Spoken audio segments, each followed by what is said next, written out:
नमस्कार। एक नया विषय कर्क राशि पर हम यहाँ चर्चा कर रहे हैं। कर्क राशि में 3 नक्षत्रों का मेल होता है। इसमें श्लेष भी है। श्लेष का मतलब है श्लेषा नक्षत्र, कुछ लोग आश्लेषा भी कहते हैं। इसका मतलब है चिपकना। पुनर्वसु बृहस्पति का नक्षत्र है और पुष्य शनि का है और आश्लेषा नक्षत्र बुध का है। अब ये कंट्रोवर्सी, यहाँ कुछ लोगों के मन में जो दुविधा है उसको दूर करने का हम प्रयास कर रहे हैं। और छोटा जो प्रयास है हमारा, मैं समझता हूँ आपकी समझ में जरूर आएगा। और ये वीडियो जिनको ज्योतिष की बेसिक बहुत अच्छी जानकारी है वो ज्यादा अच्छी तरह से समझ पाएंगे। कर्क राशि और कर्क लगन के लोग इसको देख सकते हैं, इसका लाभ उठा सकते हैं, इसकी जो गंभीरता है उसको समझ सकते हैं। यहाँ 4 नंबर लिखा हुआ है, कर्क राशि है, चंद्रमा कर्क राशि में। ये इस सृष्टि की सबसे अधिक भाग्यशाली राशि इसलिए होती है क्योंकि किसी की भी कुंडली में कोई ग्रह स्वग्रही मूल त्रिकोण या अपनी राशि में उच्च का नीच का हो या ना हो, लेकिन कर्क राशि को एक प्रिविलेज, एक लाभ तो हमेशा मिलता है कि उसका चंद्रमा अपनी ही राशि में होता है और ये उनके व्यक्तित्व को, उनकी छवि को ऊंचा उठाता है। वैचारिक शक्ति, चिंतन शक्ति, कर्म, विचार, ये बात अलग है। उनका जो मन है थोड़ा चंचल अवश्य होता है। चलो इस पर विस्तार से चर्चा करेंगे। पुनर्वसु नक्षत्र होगा, अगर चतुर्थ चरण होगा तब है ये कर्क राशि। के को ह ही पुनर्वसु, के को ह, ये 3 अक्षर जो है ये मिथुन राशि में जाएंगे। सिर्फ पुनर्वसु का एक ही चरण जिसमें नाम निकलता है हिमांशु, हीरा, हितेश, ही अक्षर, तो ये, और इसमें 4 अक्षर होते हैं, हु, हे, हो, डा। इसमें 4 ड आते हैं, डैडी, डू, डे। तो ड, ये श्लेषा नक्षत्र, ये गंडमूल है। इसमें 27,000 नक्षत्र मंत्रों का जाप करना पड़ता है, मूल शांति करनी पड़ती है। इन तीनों को मिलने के बाद ये बनती है कर्क राशि। अब कर्क राशि और कर्क लगन पर आ जाते हैं सीधे सीधे। अगर आपका कर्क लगन भी है तो भी वो इन नक्षत्रों से मिल करके बनता है लग्न भी, अर्थात इनका समावेश लग्न में होता है। अब यहां आइए आप सीधे सीधे भाग्य स्थान। आपका भाग्य स्थान का स्वामी होता है गुरु। और जब गुरु कभी कभी यहां आ जाए, आप भगवान राम की कुंडली निकालना गूगल से या कैसे भी, सबको पता होगा, बड़े बड़े ज्ञानी लोग हैं, उनकी कुंडली में यहाँ हंस योग है, राजयोग है, चंद्रमा और बृहस्पति इकट्ठे बैठे हैं। चंद्रमा से यहाँ चौथे स्थान, पंचम, सप्तम, नवम या एकादश, जहां भी बृहस्पति बैठेंगे ये कर्क राशि के लिए बहुत ज्यादा लाभदायक होगा। अब देखिए, ये इनका पराक्रम भाव हुआ, ये शरीर है, ये शरीर है, और ये आपकी आकृति है, ये आपकी सोच भी है, इसको बोलते हैं तन। और आपकी जो मन की चेष्टाएं हैं उनको भी गवर्न करता है, क्योंकि चंद्रमा यहाँ पर बैठा है। वैचारिक शक्ति, दूरदर्शिता, सोचने का तरीका, और वंशानुगत जो आपकी पैतृक संपदा है या आपके पितरों की कृपा, या आपकी जैसे हेरिडिटी फैक्टर, क्या कि आपके वंश में कोई सोने चांदी का काम करता है तो आप भी यही करेंगे तो आपको लाभ होगा। लेकिन ये टेक्निकल काम भी कराता है, ये कर्म स्थान है आपका। लेकिन हम यहीं से शुरू करते हैं, लगन से ही। आपकी वैचारिक शक्ति बहुत अच्छी पर्सनालिटी बनाता है ये। उसके बाद आपका धन, कुटुंब और वाणी सूर्य जैसी स्थिति में होगा आपका, उस हिसाब से आप बड़ी ओजस्वी, तेजस्वी और ऐसे लोग मनस्वी, क्योंकि सूर्य जो है द्वितीय भाव का स्वामी है।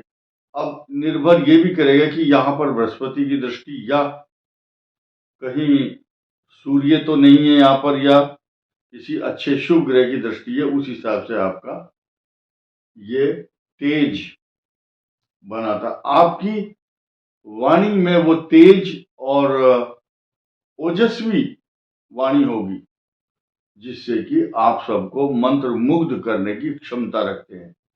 ये पराक्रम भाव हुआ आपका, आपके भाई बहन का स्थान है। हम इस वीडियो के लास्ट में इन तीनों नक्षत्रों के ऊपर से परिभ्रमण कर रहे ग्रहों का साइड इफेक्ट क्या है उसका विश्लेषण करने की कोशिश करेंगे। फिलहाल ये समझ लीजिए आप, ये चतुर्थ भाव है आपका सुख का। अब यहाँ है शुक्र की राशि। शुक्र सुख देता है, तो सुख तो आपके जीवन में हमेशा रहेगा, सुखी रहेंगे आप। पंचम भाव यह स्थान आपकी एजुकेशन, विद्या, टेक्निकल विद्या, संतान तथा आपके पेट के रोग, आपको भूख कैसी लगती है, आपके लीवर कैसा है, आपके जो लीवर और किडनी को भी ये गवर्न करता, रिप्रेजेंट करता। आप इसके अलावा गूढ़ विद्या तथा संचित ज्ञान, पूर्व जन्म में आपने कितनी आपकी मेमोरी थी या आपने क्या क्या ज्ञान प्राप्त किए हैं, उसको भी ये प्रतिनिधित्व करता है ये भाव। अब ये शत्रु, ऋण, रोग और शत्रु, मैंने देखा है कि इस भाव का स्वामी अगर लगन में बैठ जाता है तो शत्रुओं की कमी नहीं रहती। शत्रु बहुत होते हैं, जलन, ईर्ष्या, बहुत शत्रु, क्योंकि छठा भाव का स्वामी जब लगन में आ जाए या लग्नेश छठे में आ जाए चंद्रमा, तो स्वरूप बदल जाता है ग्रहों का। आपकी वैचारिक शक्ति को छिन्न भिन्न करता है, क्योंकि ये मन है, मन चला गया छठे भाव में, लेकिन संघर्ष बहुत करवाता है लाइफ में, स्ट्रगल, संघर्षशील होते हैं। ऐसे व्यक्तियों का तिरस्कार भी कई बार समाज के द्वारा या पारिवारिक जो लोग हैं, उसके घर के लोग ही उसका तिरस्कार करते हैं। कुछ ऐसी ऐसी घटनाएं मैंने देखी हैं। मैं किसी स्पेसिफिक व्यक्ति की बात तो नहीं करता, लेकिन कई बार अगर यहाँ केतु और चंद्र हों तो आदमी अपने परिवार के लोगों से प्रताड़ित होने के बाद आत्महत्या करने के लिए घर से भाग जाता है या गुम हो जाता है, वो फिर वापस नहीं आता। ये चीज ध्यान देने की है। इसलिए वो लोग जिनको अपने घर में या निकटतम लोगों को ऐसी कुंडली अगर किसी की मिलती है, छठा भाव है और केतु चंद्र है, तो उसको तिरस्कृत, इग्नोर ना करें। सप्तम भाव, दो कुंडलियां इस संसार में बड़ी प्रसिद्ध हैं जिनका सप्तम भाव शनि से पीड़ित, पीड़ित नहीं कह सकते, जहां सप्तम भाव में शनि की राशि होती है वो दो ही हैं, कर्क लगन या सिंह लगन का सप्तम भाव, कर्क राशि या सिंह राशि सप्तम भाव शनि की राशि। जीवन भर इसी बात को लेकर के एक पछतावा जैसा रहता है कि मेरी मैरिज लाइफ बहुत अच्छी नहीं है, अनुकूल वातावरण नहीं है, दाम्पत्य जीवन के सुख में व्यवधान या कहीं ना कहीं कसक जरूर रहती है। ये शो करता है। अष्टम भाव पर आ जाओ। यहां पर अगर बैठे हुए शनि को किसी और ग्रह का साथ मिल जाए तो ज्यादा अच्छा नहीं है, लेकिन अकेला अगर शनि है तो 90 से लेकर के 95 वर्ष की आयु से अधिक आयु प्रदान करने वाला ग्रह होता है।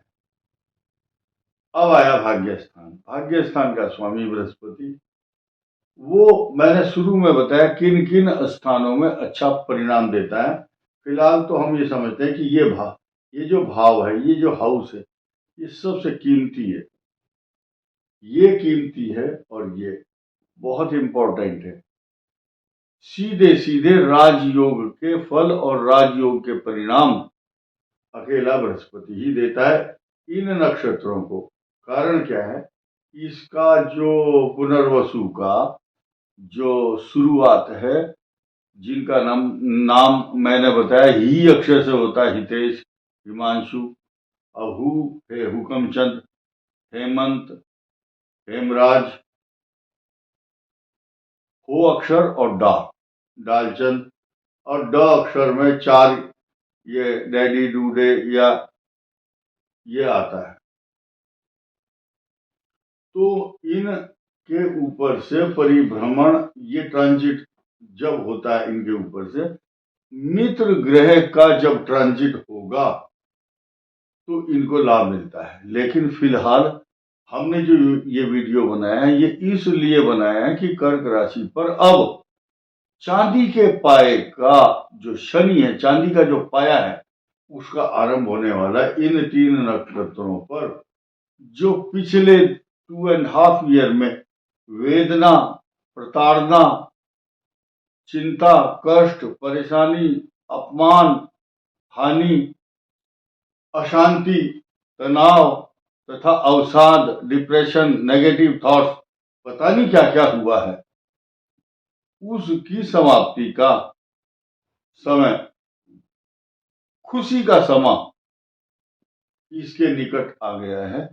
लेकिन फिलहाल हम थोड़ी सी चर्चा निगेटिव ये करना चाहेंगे कि अष्टम भाव, अभी फरवरी और मार्च की बात करें, 14 फरवरी से 14 मार्च, और बस ये ध्यान देना, ये 14 फरवरी से 14 फरवरी टू 14 मार्च, अष्टम भाव में जब शनि और सूर्य का पदार्पण या युति कह सकते हैं, दोनों की युति होगी, तो कर्क के लिए जाते जाते ये ग्रह थोड़ा अशांति देने वाले होंगे। अब हम नया समीकरण भी बताएंगे आपको। शनि आपके भाग्य स्थान में आकर के आपके कार्यों का सुधार करने के लिए आएंगे, क्योंकि वो आपके केंद्र के स्वामी होंगे। इसके अलावा हम ये भी बात करेंगे कि ये जो तीनों नक्षत्र हैं, शास्त्रों में इनको बहुत ही महत्वपूर्ण बताया गया है। इन 3 में से बीच का जो ये जो नक्षत्र है, ये राजा है नक्षत्रों का। लेकिन इसके साथ में एक छोटी सी घटना जुड़ी हुई है। ये जो नक्षत्र है शापित है, और ब्रह्मा जी भी शापित हैं। इस नक्षत्र में एक कार्य आयोजित किया गया था, जिसमें ये और ब्रह्मा जी दोनों के ऊपर, दोनों को शाप मिला हुआ है। यही कारण है कि जब हम मुहूर्त निकालते हैं, इसमें सारे जो भी कार्य करोगे सब सिद्ध होंगे, लेकिन विवाह नहीं होता इसमें। पुष्य नक्षत्र में विवाह विनाश का कारण बनता है, और वैसे ये नक्षत्रों का राजा है, और इसी के नाम पर पुष्कर बना है। पुष्य नक्षत्र से बना है पुष्कर, जो तीर्थ है, और वहां पर ब्रह्मा जी का मंदिर है। ये दोनों शापित हैं। आपने ब्रह्मा जी के मंदिर नहीं देखे होंगे। और पुष्य नक्षत्र के ऊपर से जब शनि का या मंगल का ट्रांजिट होता है या राहु का, तो वो कष्ट कारक माना जाता है, क्योंकि वो एक प्रकार का विष योग बन जाता है। अब आप इस नक्षत्र को ये भी देख लें कि ये मनुष्य को राजा भी बनाता है। ये 8 का अंक है, आठवां है ये। तो 8वां जो है ये सृष्टि के अंदर, क्योंकि इसके ऊपर प्रभाव शनि का होता है, और शनि इसका स्वामी है। शनि स्वामी वो ढेरों के ढेर देता है इनको, और आयु भी देता है, सम्मान भी देता है। अब हम पुष्य नक्षत्र के अलावा श्लेषा और पुनर्वसु को भी या उसके जातकों को साधुवाद और धन्यवाद देंगे कि आने वाला समय 3 जून 2027 तक आपके लिए बहुत ही पॉजिटिव और सकारात्मक रहने वाला है। तो एक हम यहाँ बात कर लेते हैं, अभिजित मुहूर्त में भगवान राम का जन्म पुष्य नक्षत्र में हुआ था। ये क्रेडिट, ये यश, ये सम्मान, ये भी पुष्य नक्षत्र को ही मिला हुआ है। और भगवान राम जिस नक्षत्र में जन्मे हों, ये बहुत बड़ी बात है। और बाकी शास्त्रों में क्या लिखा हुआ है क्या नहीं, लेकिन फिलहाल की बात करें तो सन 2025, 26 और 27 आपके लिए वरदान साबित होने वाला है। इस वीडियो में इतना ही। धन्यवाद। नमस्कार।